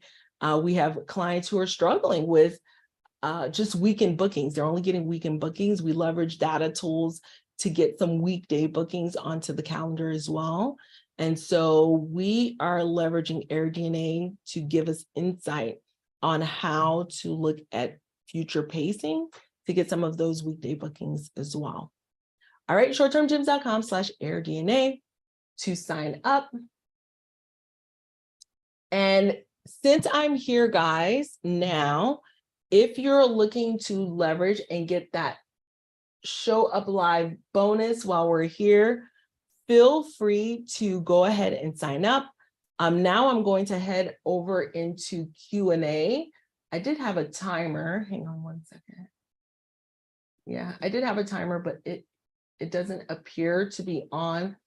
It is all good, but as long as you're here with me while I'm here live on the Q&A, answering all of your questions, you will be able to enroll and still get access to the bonus. Oh, there it is. I see the timer. You guys see that now? Let's see. Oh man, I was hoping that it would work. No, it's not working. It is all good, my friends. Okay, so let's go ahead. We're going to go ahead into Q&A. And as long as you're still here with me, my friends, I just want to emphasize with you that you will have access to the bonus while I'm here live, okay? So I absolutely love that you all had the opportunity to join me today, and now I am transitioning to Q&A. Alrighty, Christian, I should still be, okay, great. Thank you, Christian. You are on the ball, my friend. So for those of you who joined us live on the show, that platform, Christian, what's the link for that platform?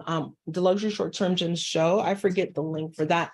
If we can add that link to the sheet, that would be awesome as well. I would truly, truly appreciate it. So the one where I go live, so some of you are watching me on the platform, but you may not be able to interact with me, feel free to join in the Facebook group.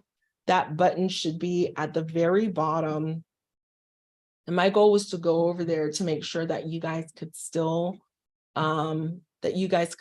see the button, which would help to redirect you. Okay, so let's get into the questions, and I'm going to check again with my developer to see what our ETA is. Ramon, thank you for your unwavering support. Ramon is here. Okay, so Ramon says, why is Evansville rank higher than Rockford? Rockford's numbers seem better. So that's a great question, Ramon. So let's see. I love like getting challenged on the data.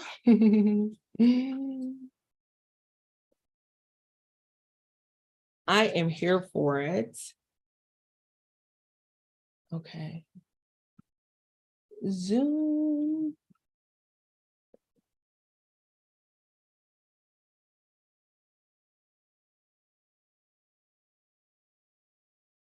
Okay, I'm sharing my screen again.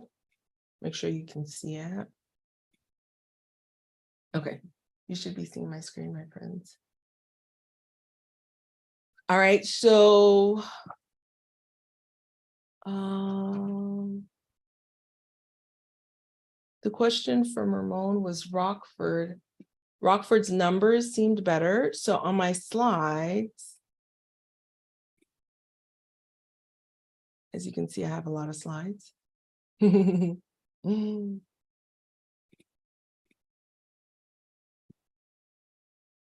Nope, not this one. Not this one.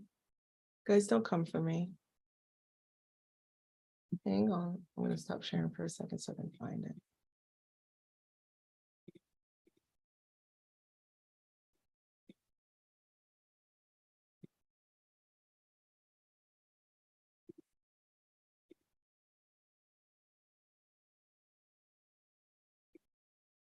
Okay. So as I'm looking for this, I will tell you there are a number of parameters that are involved. So if they're identifying that the regulations may be the bottleneck or the regulations may be the reason for the ranking, that might be, that might be a thing there. So found it. Okay, here we go.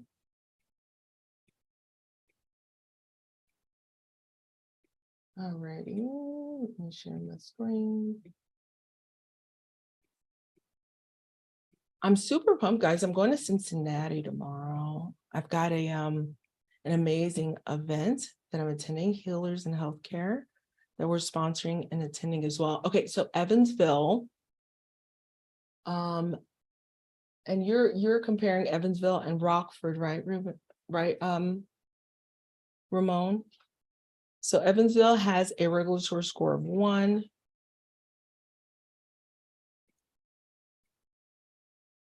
So where is Rockford? Is Rockford not, okay, Rockford, Illinois has a regulatory score of 3. So that's probably why, because regulations come before numbers, right? Like regulations come before the dollars, honestly. I think that's most likely why. Let's see.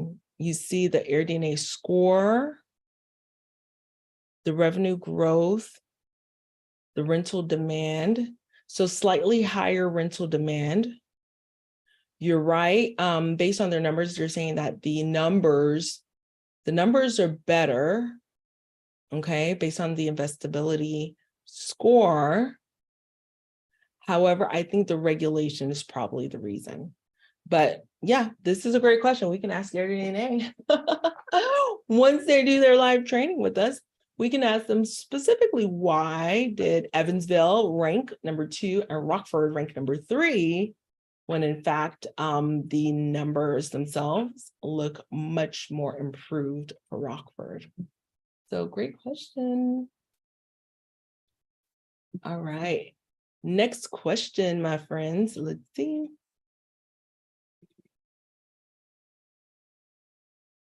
Okay. Yael, good to meet you. Okay. So yeah, Christian, any of these questions about text and all of that, work with the team to see how to fix those. So you can set those aside, and anything technical, let's set the technical questions aside, and then let's find out what's going on there with the team. So that's a good one. Yael, we'll see what's going on with the texting for you. Mark, yes, the information is based on Furnish Finder data, and you'll see that it says Furnish Finder on there. So that is our reference point for now. But what I'm excited about is, as I continue to get more and more data, we're going to be updating the MTR list. So that is super exciting to me. I cannot wait to get my hands on some more data. The goal is that as we get more information, we will be updating the data as well. Next question, Norma says, what does investability score? Is it like cash on cash? Norma, that's a great question. Investability score takes into consideration really the revenue that you're able to generate based on AirDNA's average versus the amount of investment that you're putting in based on AirDNA pulling Zillow market values, and they come up with an investability score. Okay. And the reason I don't love that is because I found gaps in certain markets with the Zillow investability score, Zillow being leveraged as a data point. Okay. So let's see. I want to share screens because what I love is your ability to hover to discover. And so what does that mean? Okay. Your ability to hover to discover. And what does that mean? I am going to share my screen. There are a lot of these informational buttons that you could use. So look, investability score is asking the question, is this a good city for short-term rental investing, right? And so all of these little information buttons, once you hover over them, you will have access to detailed definitions, which I absolutely love. So yeah, check it. Investability score, here it is right here, right? It is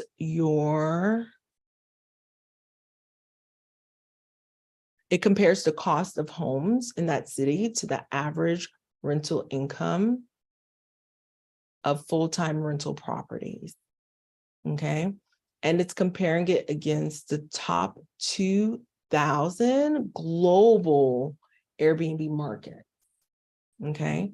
So cash on cash return, it certainly cannot be cash on cash return. And the reason that it can't be cash on cash return is because with cash on cash return, like how much cash are you putting in? Are you putting in 10% down? Are you putting in 3% down? Are you putting in 20% down? Like, so what is going to be the return on your specific cash, right? And so DNA can't give like a blanket statement for cash on cash because that has to do with how much you specifically are investing and when you're going to get that return, okay? So investability, I wouldn't say is cash on cash return, but it's almost like a gross yield or gross ROI. But again, the challenge is that it leverages Zillow Home Values, where that may work in some markets, but it doesn't work in other markets, okay? So Norman, I hope that helps. Stop sharing screens, and I'm looking to see.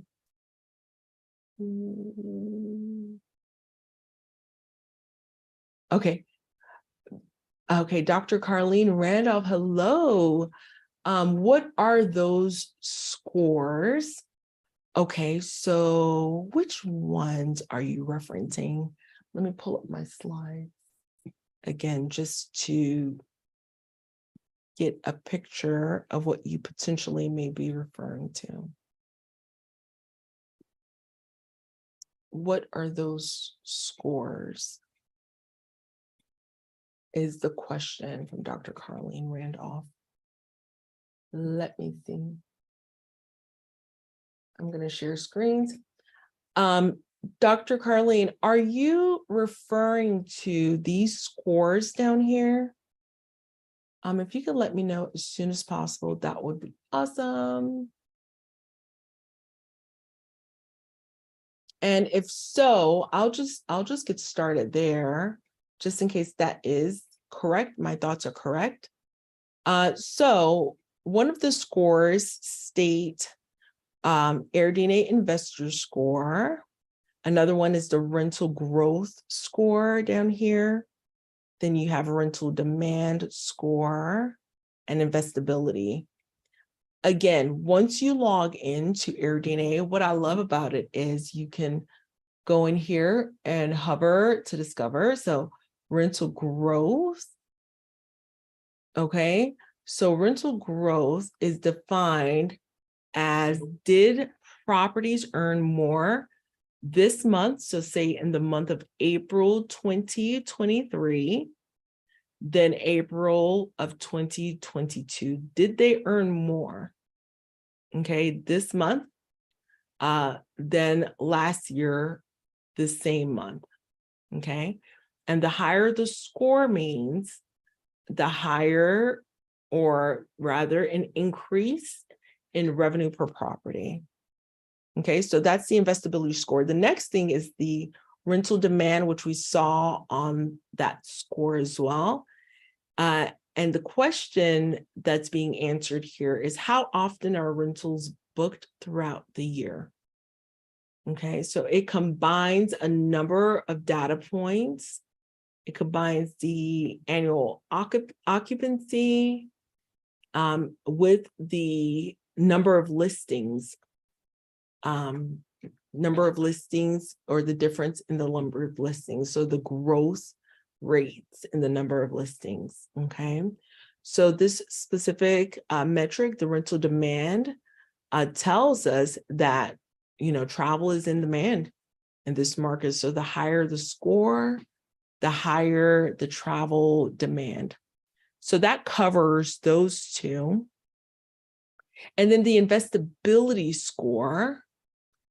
The investability score is what we spoke about a little bit earlier. Norman had mentioned it, okay, in a question as well. So overall, the investability score is saying, compared how much I'm buying the house for versus how much I can generate, is this a good investment? And according to AirDNA, the higher the score, the better the investment. So it says good investment opportunity. But again, the limitation that I'm seeing here is the cost of the property or the cost of homes is averaging all homes in a market using Zillow. But we just want to average all homes in the market that were sold and are being used as short-term rentals. So we want the short-term rental homes, not necessarily the residential homes in areas where short-term rentals are banned. Okay.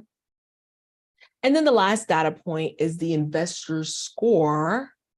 And the investor score takes into consideration all three of these. I don't know the exact formula they use, but they take all three of these, smush it together, and come up with the investor score.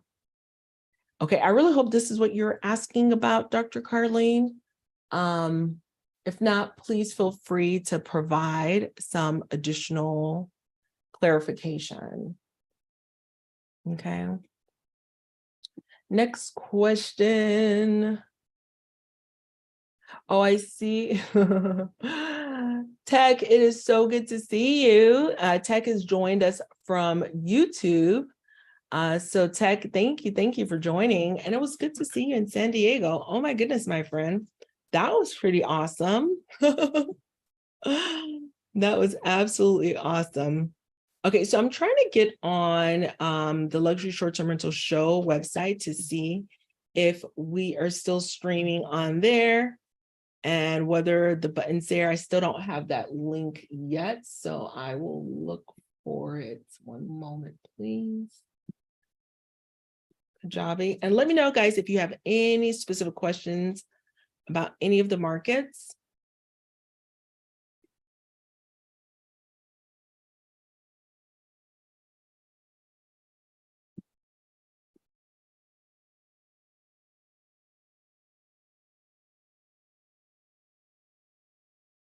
Let me know, my friends, if you have any specific questions.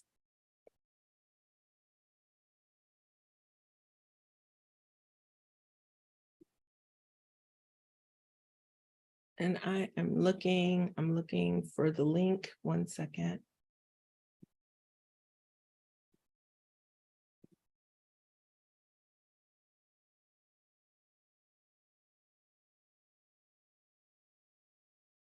Awesome. Okay. Yay, I found the link. I'm going to put it on mute just in case. Okay, fantastic. It does appear that we're live. Yeah, so we're live there, my friends. Feel free to go ahead and click on the Facebook group if you had questions that you wanted to share. Yeah, yay. Let me go to preview here. All right, so I am super stoked that we are good to go.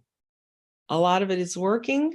My biggest paranoia, guys, as you probably know, is that what if something's not working? And so I'm super excited that it's working. Okay, so that is all I have for tonight, my friends. Be sure to tap in. Again, May the 10th is our next 7-figure intensive.